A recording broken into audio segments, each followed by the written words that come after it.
JSA food safety officer Surat મહાનગરપાલિકા।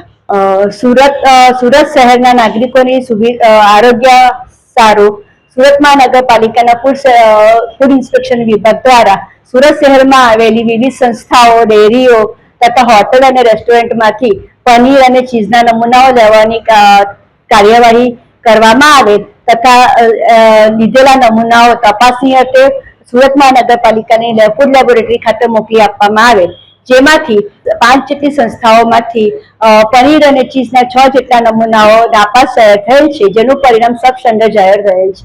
જેમાં પરિણામમાં બીટા સિસ્ટોસ્ટેરોલ ફેટનું પ્રમાણ તથા બીઆર રીડિંગનું પ્રમાણ ધારાધોરણ કરતાં વધતું અને ઓછું જાણવા મળેલ છે।